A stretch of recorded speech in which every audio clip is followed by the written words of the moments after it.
Hey everybody, my name is Liam and this is my hobby room. Welcome to the third and final installment of my Let's Build series on Angelo Sauper's Geara Zulu from Unicorn Gundam. In part 1 we covered building and modification, and in part 2 we covered priming, airbrushing, and hand painting. So if you missed parts 1 and 2, you should probably go watch those first. I'll wait right here. Or, if you don't care, then we don't care! I get all my hobby supplies from BC Hobbies, so check us out in the link in the description for all of your hobby needs. This video shows the way that I weather Gunpla. Me. This guy. It is by no means the only way to do it. I myself have done various different techniques over the years. This is just the way that I prefer to do things nowadays. Decals. In the last video, we gloss coated our model kit to get the surfaces ready for this video.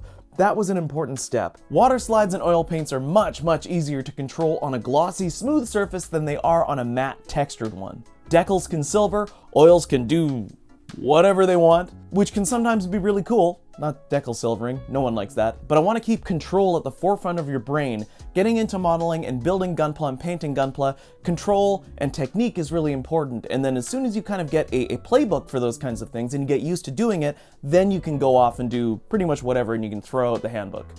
Sort of. There's probably some things you might want to keep. You can throw out most of the pages of the handbook. There are a few types of marking stickers people commonly use for Gunpla kits.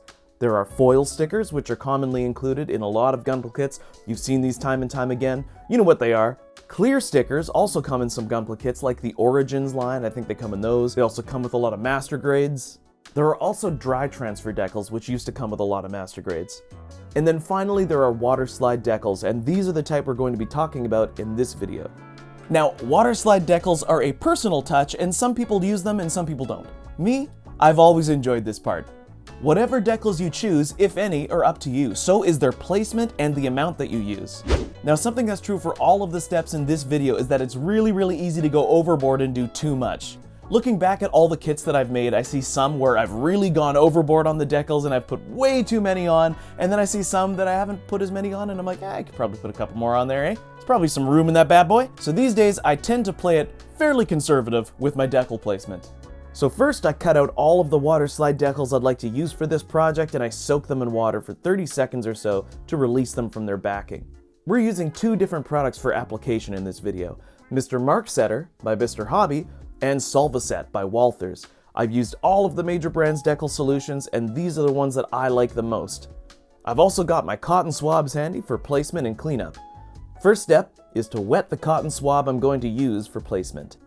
Now, using the Mark Setter, I prep the area, then I place the decal. Then I remove the excess fluid by rolling my cotton swab from the center of the decal to the outside, very gently at first and then a little firmer to get out all the air bubbles underneath.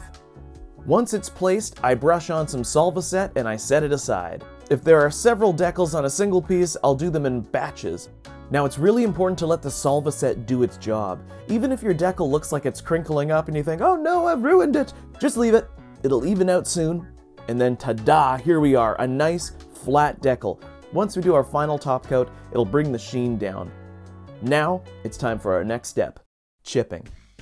I'm going to use some acrylic paint and some makeup sponges to do the majority of my chipping. Again, being judicious with your chipping will help it look more realistic. It's always easier to add more chipping than it is to remove the work you've done. Now I'm just dabbing the sponge in some paint, then dabbing it dry, then applying it to the raised edges and to any places where the chipping might occur. Sometimes I go in with a brush after to finish some areas. I like to use dark browns, light grays, and blacks for chipping just because I find them fairly dramatic. Once you've had your fill of chipping, it's time for oils. I use oils for panel lining and weathering. One of the reasons I like them so much is because you can control the application so well, and you get lots of working time. Oils take a long time to oxidize, so you can work with them for a few days if you want. Just remember to cover your kit so it doesn't get dusty in the meantime. I have a small selection of oil paints and washes that I use for this stage. For the first pass, I'm going to be mixing some Mr. Hobby weathering color, specifically multi-black and stain brown. Then I'm going to apply it with a brush. I keep some white spirits handy to blend and clean up the oils in case I make too much of a mess. Be careful not to apply too much in one go, and keep your oil paints out of the joints. The solvent can weaken the plastic, sometimes resulting in these little cracks if you're not too careful. Therefore, it's a good idea to remove any excess oil paint or white spirits from your model when you're done blending. Now this mobile suit is primarily used in space, so we aren't going to put too much dirt and mud on it, though the feet are going to be a little more weathered than the rest of the kit. Once you're satisfied with all of the oil weathering on your kit, it's time to seal it all in. But remember, if you want to keep working on it, you can. It takes several days for oil to oxidize, so just leave it covered up so it doesn't get all dusty in the meantime. Top coat. So now we're going to do our final top coat, and my absolute favorite one to use is the Mr. Hobby Super Smooth Flat. This thing is awesome. It's got the light blue label. That's one way you can recognize it. It's very nice. Make sure it's properly mixed up before you pour it into your brush, and take care to rotate your pieces while spraying evenly so you can coat every piece. Once it dries, it's going to create a beautiful soft matte surface that will blend all of the painting, decals, and weathering together. And then it's time for a very special little final step. Shiny things! There's just one more step in our build. Here we're going to apply some holographic stickers to areas like the cameras and mono eye. I'm doing this after top coating because I didn't want the matte effect to dull the reflective quality of these add-ons. They really catch the light, so I didn't want to ruin that at all. You can get these little cameras and mono eye gems from a variety of places, but some of my favorites are the ones by HiQ Parts and AK Interactive. I'll leave a link in the description below so you can get some for yourself. Just put a tiny drop of glue down and then affix your part. Oh yeah, you can also paint the remnants of foil sticker sheets with clear colors and cut your own stickers. I've done this a few times when I need a very specifically colored holographic sticker. Just make sure to measure them before you cut. You ready to see the finished build?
Well, that was fun.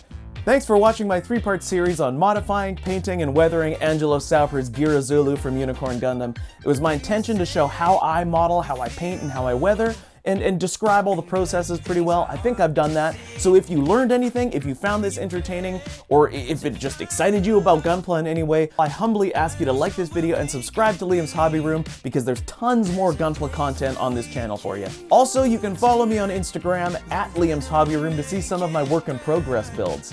And don't forget to check out bchobbies.com for all of your Gunpla and modeling needs. And lastly, remember to take care of one another, and I'll see you guys next time on Liam's Hobby Room.